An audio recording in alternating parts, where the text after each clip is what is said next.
So guys, let's look at a picture which will represent the homunculus, the inverted homunculus, as we said, based on the representation of the different parts of the body.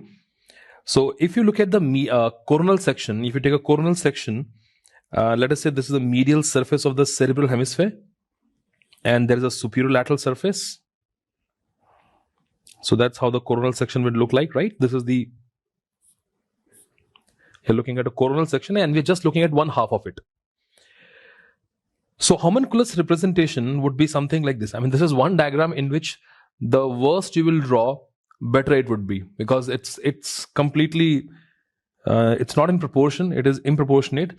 So what you'll see, that leg and the thigh part, that is all represented on the medial side. Then we have the representation of the trunk. Then we have a representation of the head and the neck, not the face, head and the neck. We have representation of the arm and the forearm. Then we have huge representation for the hand, which is on the superolateral surface, followed by a big area representing the face, and then followed by the pharynx, larynx, and the tongue. So that's how the homunculus is represented. Just for the sake of writing it, because the diagram may not give you the indication what exactly we are drawing. So this is the leg and the foot here, the thigh, trunk, head and neck. As I said, not the face, head and neck. Then we have the area representing arm and forearm. We got this big representing area for the hand, and again a huge area for the face. I'm drawing this one common homunculus for the motor as well as sensory. It's more or less the same.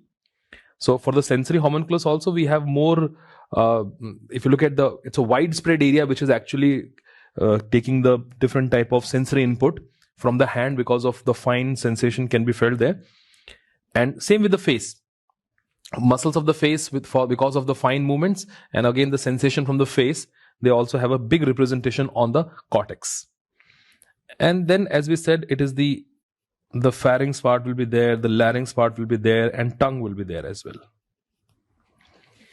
Now, what is also important, apart from just drawing this homunculus, see, when you find these questions, you will find the questions which is a combination of three different things that you need to know. One, you should know that where those areas are present. I mean, let us say the injury is to Broca's area, or the injury is to the precentral gyrus, or the injury is to the primary sensory area. So we should know that where exactly that area is in the cerebral hemisphere. It is in front of which sulcus, behind which sulcus, and all that.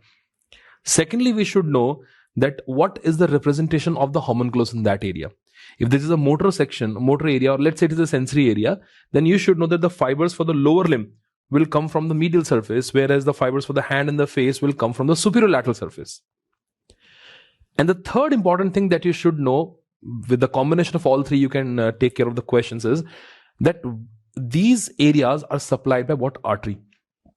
Although we will discuss that artery in a while, but just to tell you guys, the medial surface and some part of the superolateral surface, it is supplied by the anterior cerebral artery. This is the area, let's say the one I have highlighted here.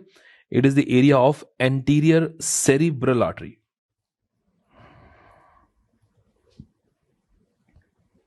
Then, majority of the superolateral surface, the dominant artery on the superolateral surface will be middle cerebral artery. So what you see on the superolateral surface, the main artery here will be the middle cerebral artery. So we got an anterior cerebral artery, and that is a middle cerebral artery, which is a predominant artery on the superolateral surface. So you can see the areas which are representing the hand and the face. So this is important. Legs, I should say lower limb, is represented on the medial side, and that is by anterior cerebral artery. So the stroke of ACA, which is affecting the part of the cerebral cortex, will lead to the contralateral paralysis of the lower limb muscle. Whereas if there is a middle cerebral artery stroke affecting the superolateral surface of the brain, there will be contralateral paralysis of the face, and there is a contralateral paralysis of the hand muscles as well, because hand and face are represented on the superolateral side, where artery is middle cerebral artery. So this is about the sensory and the motor homunculus, and it's very, very important, although it looks it's a simple representation only. But if you know the areas, if you know the blood supply, you know the homunculus, when you will start doing those questions, you will find out, okay, a lot of questions can be done but just by knowing this. So guys, before we begin with the white matter of the cerebrum, let us also talk about the cerebral histology as well. We already discussed the cerebellar histology, where we saw the 3 layers. We got a molecular layer and Purkinje layer and the granular layer. Now in the cerebrum, we have more or less 6 layers. But before we go to those 6 layers, let me tell you that what type of 2 cortex. Histologically, there are 2 types of cerebral cortex.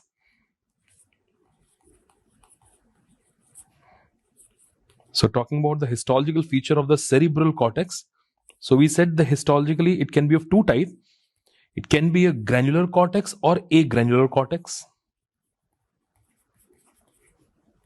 There is a granular cortex, and let's say we got a granular cortex.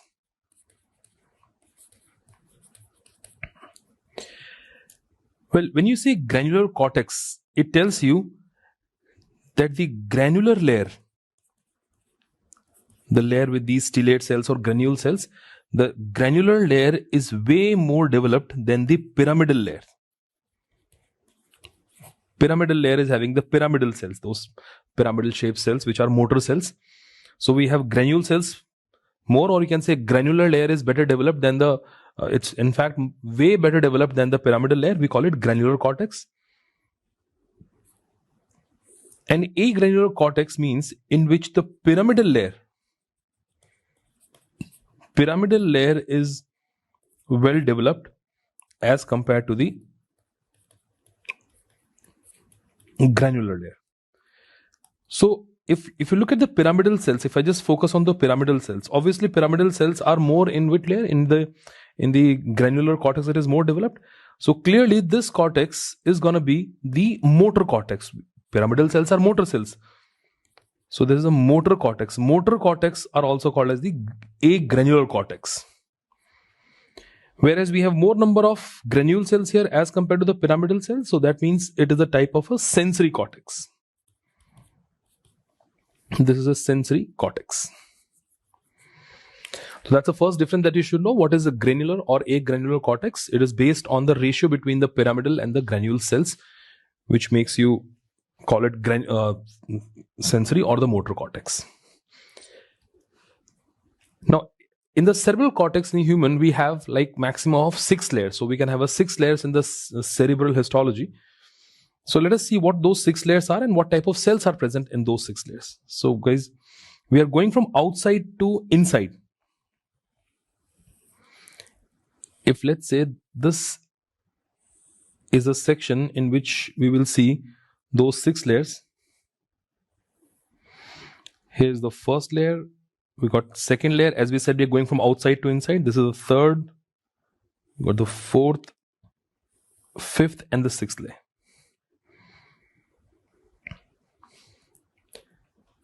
The first layer, which is the outermost layer, is the plexiform layer, also called as molecular layer. It is called as the plexiform layer.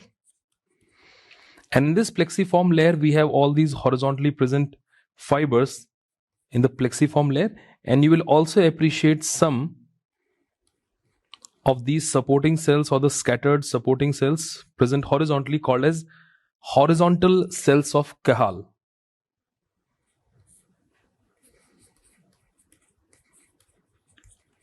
Horizontal cells of Cajal. It's C-A-J-A-L. Horizontal cells of Cajal are seen in this layer. Second layer, which is deep to the plexiform layer, this is called as the, see this one and this one, the one I'm highlighting here. This is second layer, and then we have a fourth layer. These are the 2 layers of the granule cell. So we call them granular layer. And that's how they are named. We call them outer granular and inner granular. So this one obviously is the outer granular layer here. This is outer granular layer, which is have these densely packed granule cells or the stellate cells. So we have these densely packed granule cells present in this layer.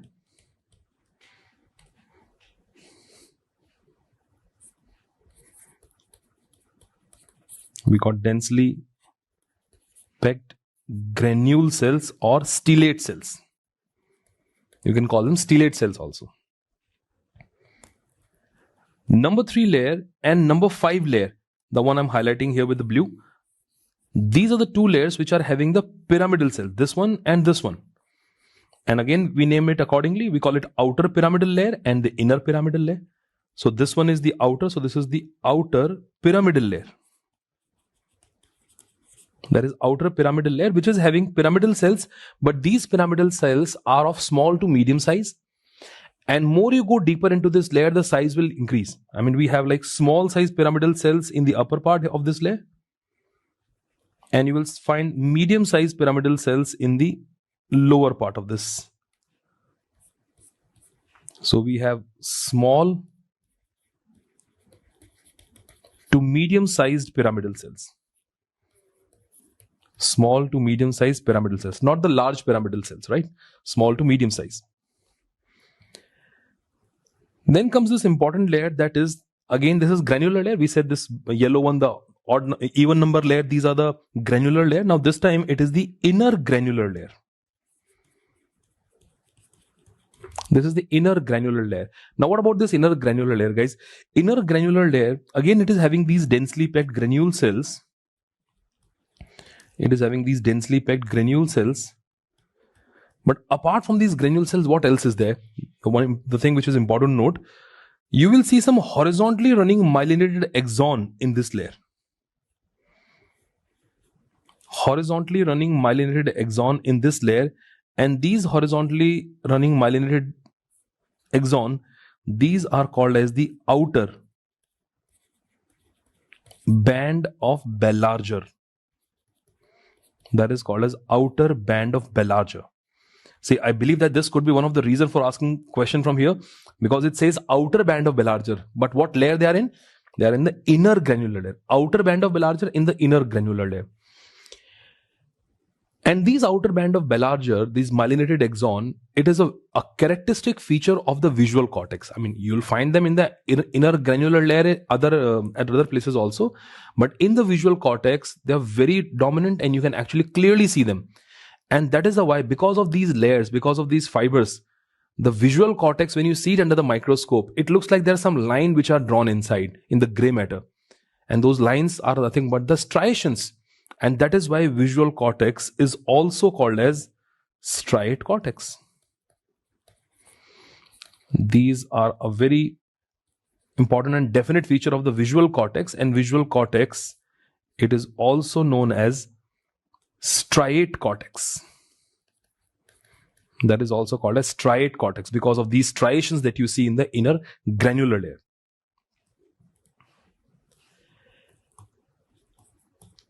Layer number 5, which is again the layer of pyramidal cell, but this time it is obviously inner pyramidal layer. That is inner pyramidal layer. And the thing to note is that inner pyramidal layer, the cells are large pyramidal cells. There are huge pyramidal cells we have in this layer. And these cells are called as pyramidal cells of Betz, B-E-T-Z. They're also called as pyramidal cells of Betz. Usually they are more than 100 micron in size. They're huge pyramidal cells. They're the main cells which are forming the pyramidal tract or corticospinal tract. That is pyramidal cells of Betz.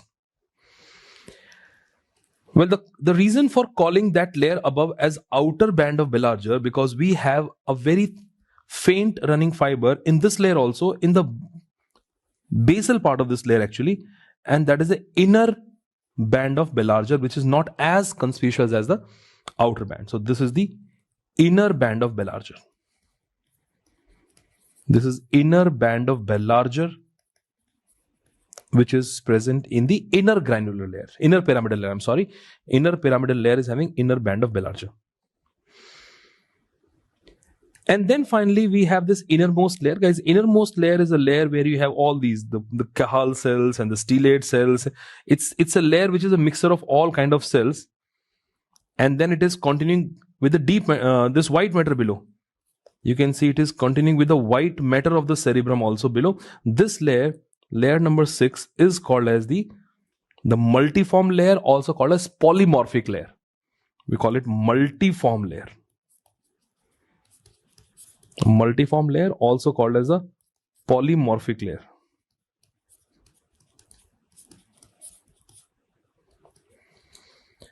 So this is about the histology of the cerebral cortex, the 6 layers that we can see here. I repeat again that these are the layers from outside to inside. Remember that we are going from the periphery deep toward the white matter here. And as I said, I believe that important thing to remember here is that bed cells are present in which layer? They are present in the 5th layer, that is inner pyramidal layer. Visual cortex is called as striate cortex because of these outer band of Belanger, which are the myelinated axon, can be seen or are definitely seen in the inner granular layer. So that's something about the cerebral histology.